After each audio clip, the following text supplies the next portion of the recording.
이사야서 네 번째 시간입니다. 우리가 앞서 보았던 1장부터 12장까지는 이스라엘, 특히 남유다의 심판과 회복을 말하는 하나의 큰 단락이라 했었죠. 그 뒤로 이어지는 13장부터 23장까지는 열방에 대한 하나님의 심판에 대한 내용이 담겨 있습니다. 열방에 대한 심판을 말씀하신 것은 하나하나의 그 열방 나라들을 위함이 아니었습니다.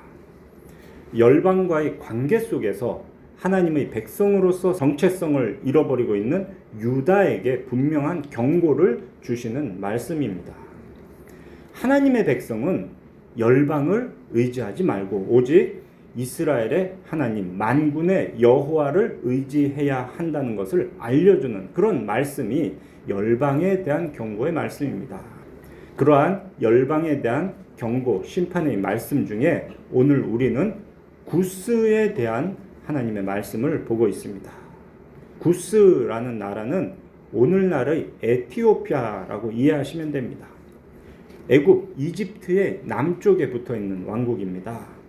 이사야 당시에는 오늘날의 그 에티오피아 지역뿐만 아니라 수단, 소말리아 지역까지를 다스리는 큰 나라였다고 합니다. 게다가 그 당시에는 구스의 왕조가 애굽도 다스렸다라고 합니다.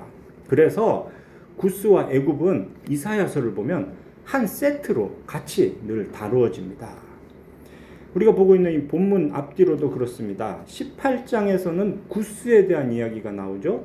그 다음에 19장에서는 애굽에 대한 말씀이 나옵니다.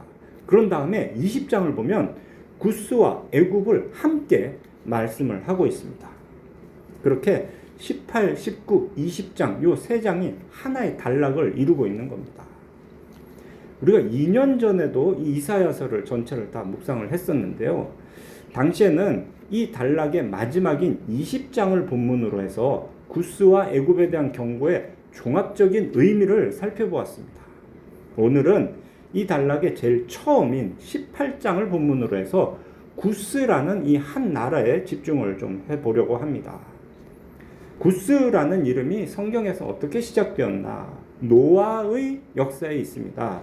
노아에게 세 아들이 있었는데 그 중에서 함의 후손이 구스입니다. 그리고 구스의 후손 중에 유명한 사람이 니므롯입니다. 니므롯은 세상의 첫 용사다 이렇게 말을 합니다. 그만큼 싸움을 잘하는 민족이 구스인 겁니다.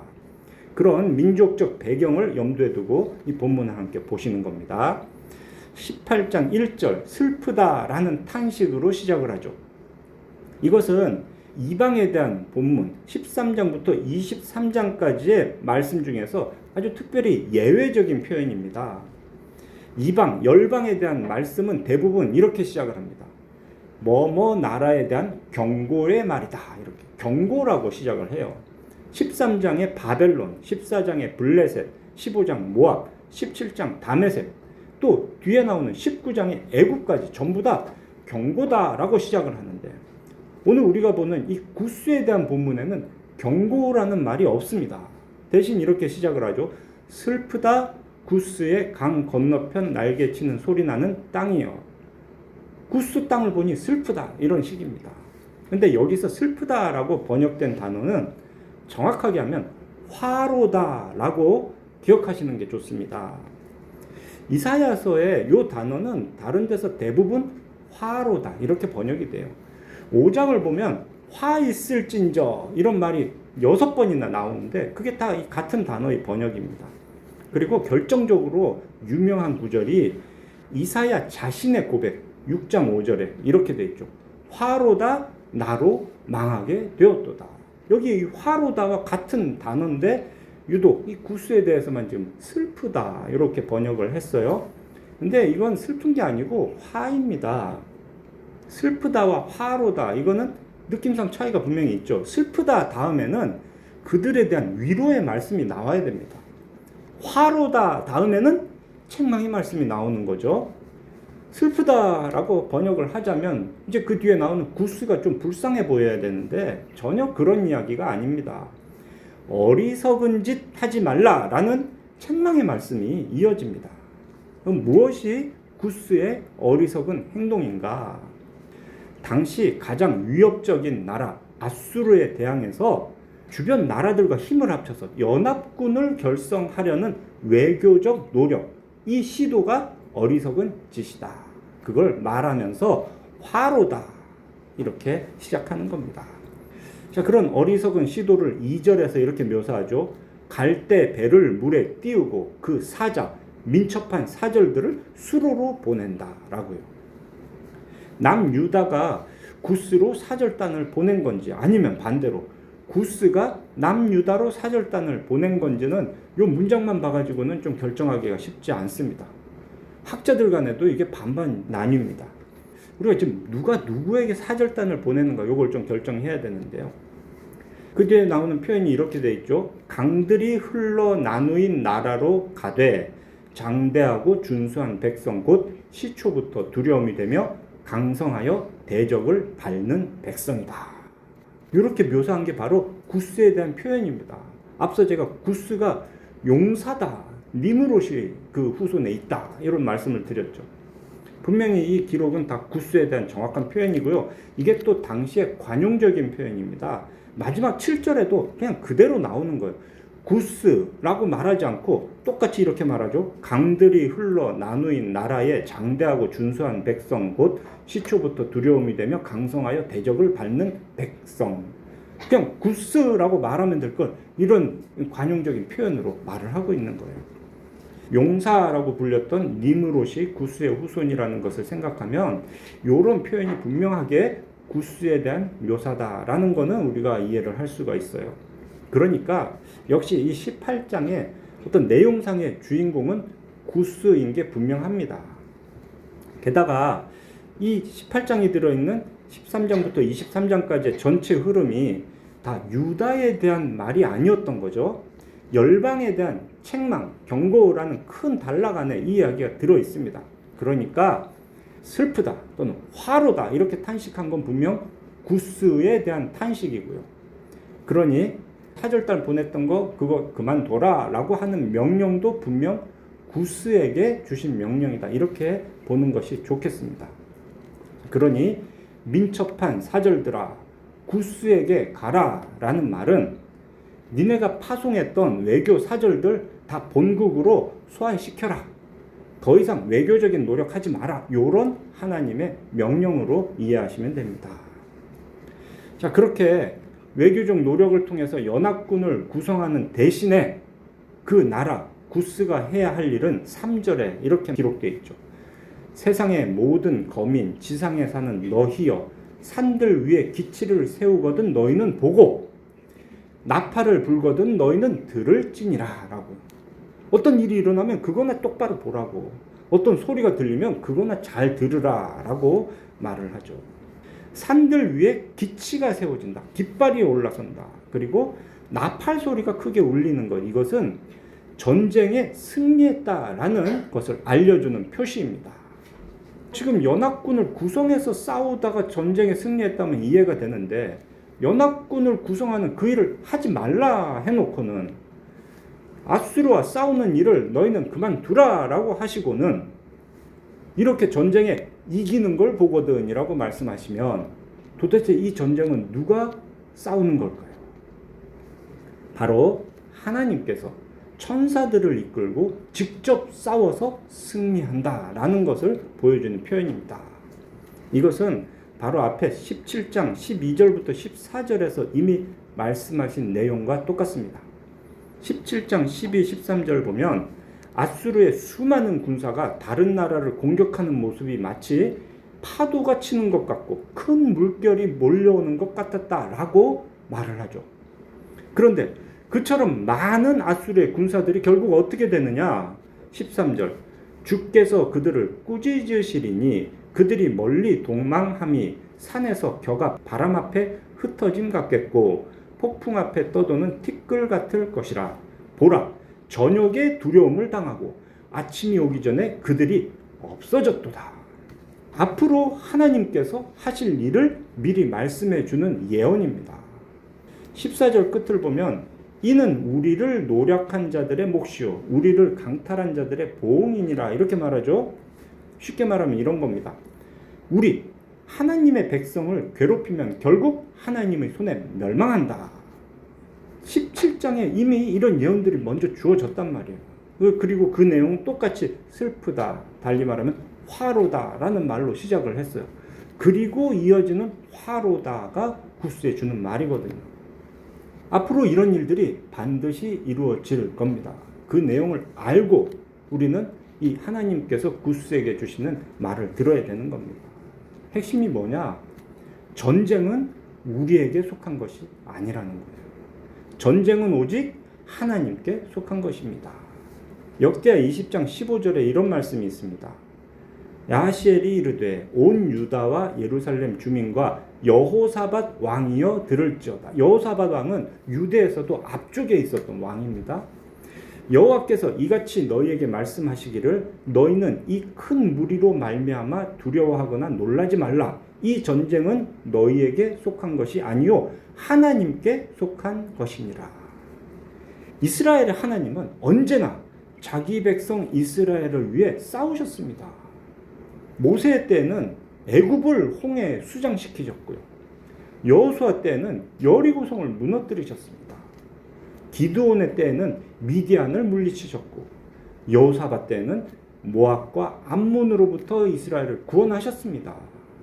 그런데 문제는 이스라엘이 그 사실을 늘 잊어버린다는 거죠. 그러다 어려움을 당하면 만군의 여호와 하나님은 그냥 다 무시하고 늘 인간적인 방법을 의지했습니다. 그러니 당하는 어려움이 더 커지는 거죠. 고통이 그렇게 심해지면 그때라도 하나님께로 돌이켜야 되는데 그런 고통이 심할 때 오히려 또 하나님을 원망합니다. 내가 이렇게 고통당하는데 하나님 도대체 어디서 뭐하고 계시냐? 근데 하나님 뭐하고 계십니까? 하나님은 언제나 자기 백성을 위해 싸우고 계셨습니다. 그리고 하나님께서 싸우시면 또 반드시 승리하십니다. 그러니 하나님의 백성이라면 그러한 승리의 소식을 보아야 되고 들어야 되는 거예요. 그리고 그런 전쟁의 승리 소식을 보고 들으면 달리 말해서 하나님께서 우리에게 베풀어 주신 그 은혜를 입었다면 또한 그 사실을 깨닫고 감사해야 되는 거예요. 자, 그러한 은혜가 어떤 식으로 임하느냐? 이게 표현된 게 4절인데요. 여호와께서 내게 이르시되 내가 나의 처소에서 조용히 감찰함이 쬐이는 일광 같고 가을 더위에 운무 같도다. 유독 여기에서 어려운 한자말로 번역을 했어요. 평소에는 잘 햇빛을 쪼인다 이렇게 번역하던 성경이 일광 같고 햇빛이죠. 햇빛, 일광. 그리고 가을 더위에 운무, 빽빽한 구름을 말하는데요. 원래는 구름을 말하는 단어가 아닙니다. 원어상 이것은 이슬을 말합니다. 햇빛과 이슬, 이것이 늘 주어지는 게 하나님께서 조용히 감찰하시는 방식이다. 햇빛과 이슬은 농작물이 열매를 맺어 결실하는데 꼭 필요한 것이죠. 하나님께서 이 세상을 조용히 감찰하시는 것이 햇빛과 이슬 같다. 이게 특징이 뭘까요? 햇빛과 이슬의 특징.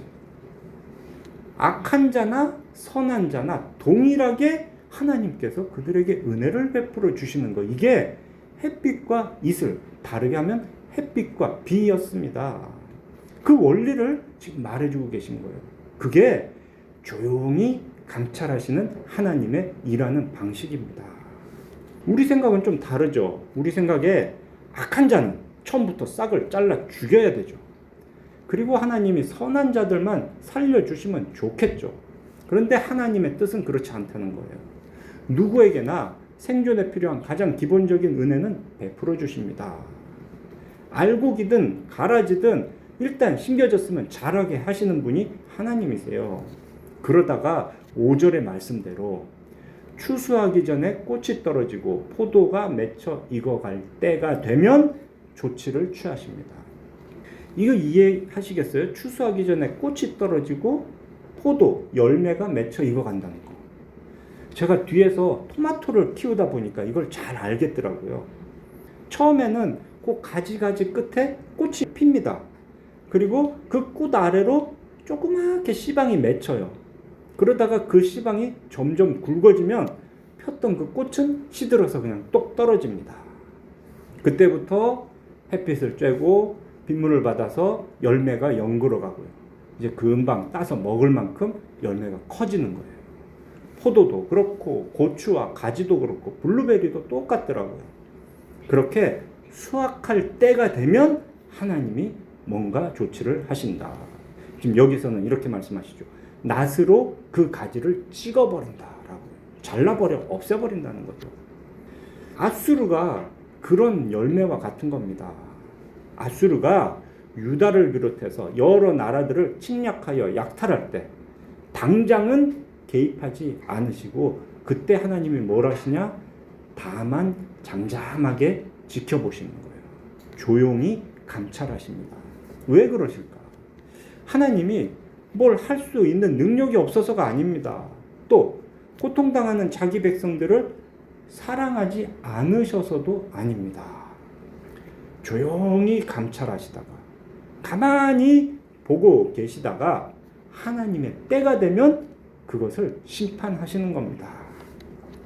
자, 이후에 예루살렘을 포위했던 아수르 군사 18만 5천 명이 하룻밤새 죽는 것, 그리고 아수르로 돌아간 왕 사네립이 자기 자식들에 의해 그날 밤에 암살당하는 것을 우리는 실제로 보게 됩니다.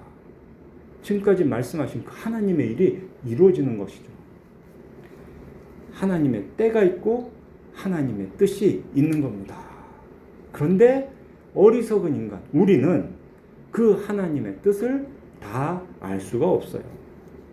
괜히 자기 힘으로 어떤 문제들을 해결해 보겠다고 하다가, 오늘의 본문에서는 이방 나라들에게 기대다가 죄만 더하는 것이 어리석은 인간입니다. 하나님은 늘 일을 하세요. 그런데 조용하게 감찰하시는 식으로 일을 하십니다. 왜 하나님이 조용하게 감찰하신다라고 할까요? 첫째로, 하나님은 늘 말씀으로 역사하기 때문입니다. 그런데 마음이 딱딱해진 사람, 완악한 사람은 그 하나님이 말씀이 아무리 주어져도 그걸 듣지를 못해요. 그래서 하나님이 지금 뭘 하고 계시나 알지를 못합니다. 그러니 하나님의 일은 조용하게 진행되는 겁니다. 두 번째로, 하나님은 영으로 역사하시기 때문입니다. 근데 사람은 어떻습니까? 육체에 매여 있어요. 그러니 육체의 것에 매여 있는 사람은 영으로 일하시는 하나님을 볼 수가 없고 들을 수가 없는 겁니다. 그래서 또 하나님이 일하시는 걸 깨닫지를 못합니다. 세 번째로, 하나님은 변하지 않는 그 하나님의 선하신 뜻, 작정에 따라서 섭리로 세상 역사를 운행하십니다. 그런데 우리 사람은 어떻습니까? 끊임없이 변하는 자기 욕망을 따라서 세상을 살아갑니다. 그러니까 변하지 않고 그 뒤에서 잠잠히 흐르는 하나님의 섭리를 볼 수가 없어요. 결국 조용히 감찰하신다라는 것은 아무 일도 안 하고 이렇게 보기만 한다는 얘기가 아닌 거예요. 하나님께서 하시는 일의 방식을 어리석은 우리가 깨닫질 못한다는 겁니다. 보지도 못하고 듣지도 못하니까 그냥 늘 조용히 아무것도 안 하시는 것 같아요. 근데 하나님은 조용히 감찰하십니다. 우리 귀에는 들리지 않고 우리 눈에는 보이지 않더라도 하나님은 분명 세상의 모든 것을 주관하여 다스리고 계십니다. 자, 이럴 때 그 하나님을 믿는 우리는 무엇을 해야 되느냐? 그 하나님을 온전히 신뢰하여서 의지해야 됩니다. 자신의 죄를 돌이키고 하나님께서 주신 그 말씀을 지켜 행하는 것이 믿는 자가 할 일이에요. 자, 오늘 우리는 구약 성경 이사야서의 그것도 구스에 대한 말씀을 보고 있습니다. 그런데 이 오늘 본문에서 이야기된 것들이 다 예수님의 가르침과도 직결이 된다는 걸 우리는 알아야 됩니다. 마태복음 5장 45절 산상보훈 중에 한 구절인데요. 이런 말씀이 있어요. 이같이 한즉 하늘에 계신 너희 아버지의 아들이 되리니 이는 하나님이 그 해를 악인과 선인에게 비추시며 비를 의로운 자와 불의한 자에게 내려주심이라. 똑같은 이야기예요. 해를 비춰주시고 비를 내려주신다. 일광을 쬐주시고 운무, 정확하게는 이슬을 내려주신다. 오늘 우리가 본 본문 4절에서 쬐있는 일광 같고 가을 더위에 운무 같다, 이슬 같다 라는 표현하고 똑같은 말씀을 예수님이 하신 거예요. 그런데 그 마태복음 5장에서 예수께서 이 말씀을 하신 목적이 무엇입니까? 원수를 미워하지 말라, 미워하지 말고 오히려 사랑해라. 그 말씀을 할 때 이 비유를 들으셨어요. 너희를 박해하는 자를 위해 기도하라. 왜? 원수 갚는 것은 하나님께 있기 때문입니다. 이사야서에 있는 이 말씀의 의미를 우리는 예수님의 말씀을 통해서 더 분명하게 알게 되는 거예요. 아, 원수를 사랑하라고 하시는구나. 아, 원수를 직접 갚지 말라고 하시는구나. 그렇게 죄를 더하지 말고 선을 행하라고 하시는 말씀이 하나님이 조용히 감찰하신다는 것을 다시 우리에게 일깨워 주시는 의도구나. 모든 사람에게, 악한 자나 선한 자에게 햇빛을 똑같이 비춰주시고 비와 이슬을 똑같이 내려주시는 분이 하나님이시다. 그런데 어찌 너희는 누구에게는 햇빛 주지 마세요, 누구에는 비 내려주지 마세요라고 할 수 있겠느냐. 다만 너희가 할 일은 사랑하는 것이다. 원수라도 사랑하는 것이다. 이렇게 예수님은 바로 이 하나님의 뜻을 우리에게 다시 가르쳐 주신 겁니다. 또 다음 말씀, 조용하게 그렇게 감찰하시다가 추수할 때가 되면, 그러니까 열매가 익으면 그때에 낫으로 가지를 다 베어버리겠다라고 하셨던 5절의 표현도 예수님이 다시 가르쳐 주셨어요. 마태복음 13장 24절부터 43절에 보면 천국 비유 중에서 곡식과 가라지 비유가 나옵니다. 좋은 씨를 뿌린 밭에 싹이 나고 결실할 때 보니까 가라지가 보이는 거예요. 종들이 주인에게 묻습니다. 어휴, 가라지가 있네요. 저 가라지를 뽑을까요? 그때 주인이 뭐라고 하십니까? 그냥 두라라고 하십니다. 가라지 뽑다가 곡식까지 뽑을까 염려된다라고요. 그렇다고 해서 마냥 한정없이 계속 그냥 두는 것은 아닙니다. 가라지와 곡식은 추수할 때 명확하게 그 운명이 갈라집니다. 13장 30절, 둘 다 추수 때까지 함께 자라게 두라. 추수 때 내가 추수꾼들에게 말하기를 가라지는 먼저 거두어 불사르게 단으로 묶고 곡식은 모아 내 곡간에 넣으라 하리라. 이 말씀이 오늘 이사야서의 5절의 말씀과 똑같은 겁니다. 조용히 감찰하시는 하나님께서 때가 되시면 심판하신다. 이것이 구약과 신약에서 동일하게 보여주시는 하나님의 일하시는 방식인 겁니다. 그런데 그렇게 하나님께서 세상을 조용히 감찰하실 때, 그렇게 하나님께서 일하실 때 사람들은 어떤 반응을 보입니까? 악한 자들은 조용히 감찰하시는 하나님을 멸시합니다. 하나님이 어디 있어? 있으면 나와봐 그러는 거예요. 그러면서 더욱 죄를 더합니다. 결국 그렇게 자신들의 심판을 재촉합니다. 하나님께서 오래 참으실 때는 회개의 기회를 주시는 건데, 그런 하나님을 멸시하고 죄를 더해 심판으로 더 달려나가는 것이 악한 자들이죠. 또 어리석은 자들은 그렇게 조용히 감찰하시는 하나님을 원망합니다. 하나님 도대체 뭐 하십니까? 저런 악한 자들 왜 심판하지 않으십니까? 라고요. 그러면서 자기들은 정작 무엇을 하나요? 하나님을 의지하지 않고 스스로 그런 악한 자들을 어떻게 해보려고 합니다. 자기 힘이 부족하면 더 센 뭔가를 붙들어서라도, 힘을 모아서라도, 돈이나 권력이나 심지어 우상을 의지해서라도 그 두려움에서 벗어나려고 애를 씁니다.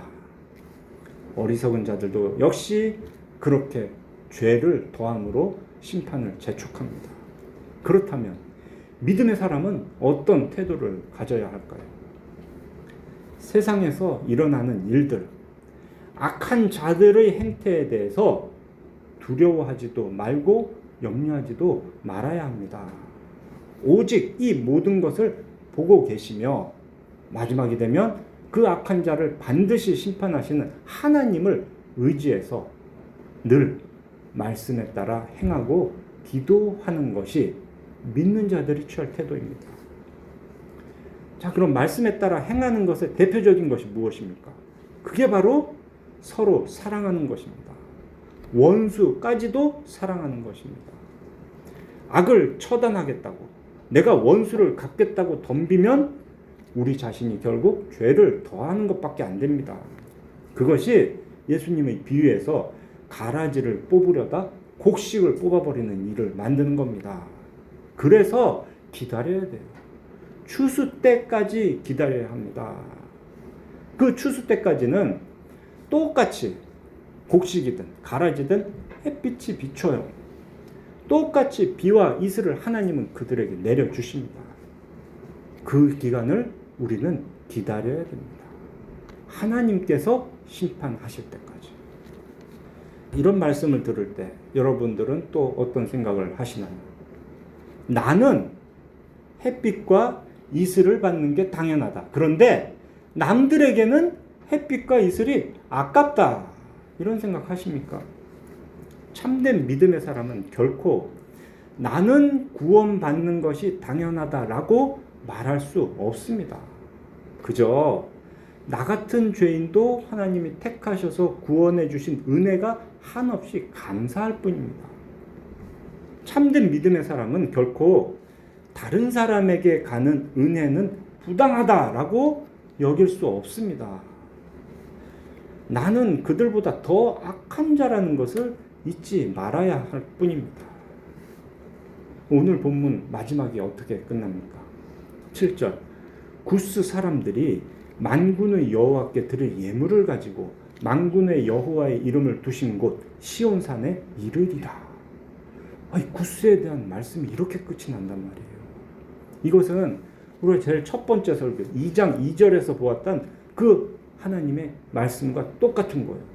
말이래 그날이 오면 여호와의 전에 산이 모든 산 꼭대기에 굳게 설 것이요 모든 작은 산 위에 뛰어나리니 만방이 그리로 모여들 것이다.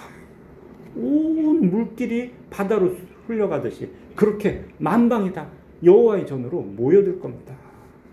모여들어서 하나님을 예배하게 될 것입니다. 그것이 조용히 감찰하심으로 마침내 이루실 하나님의 뜻인 거예요. 사도행전 8장을 보면 빌립이 에티오피아의 관리에게 세례를 베푼 일이 기록이 되어 있습니다. 에티오피아가 구스라고 했죠. 그것이 바로 오늘 이 말씀의 분명한 성취입니다. 그 에티오피아 관리 네시는 국가적 사명을 가지고 예루살렘에 올라가 예물을 드리며 하나님을 예배했습니다. 자, 거기까지는 이 구약의 말씀을 따른 거였어요. 그런데 그는 바로 이사야서의 그 말씀을 통해서 예수 그리스도의 복음을 듣고 믿어 구원을 얻었습니다. 빌립이 그를 세례를 베풀었어요. 이것이 바로 오늘 이 구스라는 특별한 나라에 대한 말씀의 결론과 이어지는 겁니다. 사랑하는 필그림교회 성도 여러분, 여호와의 열심이 이 모든 일들을 반드시 이루실 것을 믿으시기 바랍니다. 온 열방이 예루살렘 하나님의 전으로 몰려가 하나님을 예배하는 그 일을 이루시는 거예요. 바로 우리가 그렇게 해서 구원을 받았지 않습니까? 조선시대의 성리학과 또 불교, 무속신앙과 주술에 찌들어 있던 이 땅에 예수 그리스도의 복음이 전파되고 교회가 세워졌습니다. 이제 마침내 수많은 선교사들을 세상에 파송하고 있습니다. 이렇게 된 것은 우리가 특별히 대단한 민족이라서가 아닙니다. 전적으로 하나님의 은혜입니다. 우리가 그동안 악을 쌓고 있는 동안에도 똑같이 햇빛을 쬐주시고 비와 이슬을 내려주셨던 그 하나님의 은혜, 오래 참으신 그 하나님의 은혜일 뿐입니다. 그러니 이 땅에 와 있는 많은 사람들이 있잖아요. 이슬람 민족, 중국 사람, 심지어 북한 사람들도 그 하나님의 눈에서는 다를 바가 없는 겁니다. 그들 중에서도 분명 하나님께서 남겨두신 자가 있는 거예요. 구원하시기로 택하신 자가 그 사람 중에도 분명히 있는 겁니다. 그러니 그들에게도 우리는 복음을 전해야 됩니다. 그러니 그들에게도 우리는 사랑을 행해야 됩니다. 조용히 감찰하시는 하나님은 택하신 자기 백성 반드시 구원하십니다.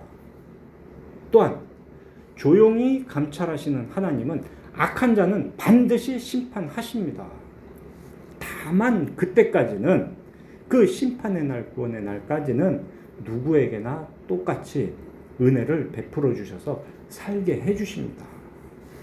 우리는 그 시기를 살고 있는 거예요. 우리는 그런 사람들을 보면서 사는 겁니다. 악인이 떵떵거리는 것도 보고요, 의인이 고난당하는 것도 보는 겁니다. 그런 이 세상에서 구원받은 우리가 할 일은 오직 하나님을 의지하는 겁니다. 하나님을 신뢰하는 겁니다. 조용히 감찰하시고 심판하시고 구원을 이루시는 그 하나님을 말씀을 통해 알았으니 의지하고 신뢰해야 됩니다. 그렇게 하나님께 기도하고 그 말씀에 순종하여 사는 삶, 이웃을 사랑하되 원수까지도 사랑하며 복음을 전하는 삶, 마지막 날이 가까워질수록 믿음 안에서 흔들리지 않고 담대하게 그와 같은 믿음의 삶을 살아가는 우리 모두가 되시기를 삼위일체 하나님의 이름으로 축원합니다. 기도하겠습니다. 거룩하신 하나님 아버지, 죄로 인해 고통당하던 우리를 구원하시기 위해 독생자 예수 그리스도를 보내주신 아버지의 사랑을 찬양합니다. 십자가에 달려 죽으심으로 우리의 죄를 속량하신 예수님의 은혜의 영광을 돌립니다. 계시된 말씀을 통해 하나님의 일을 깨닫게 하시는 성령님의 인도하심에 감사드립니다. 조용히 감찰하시는 하나님의 일하심을 보게 하여 주시옵소서.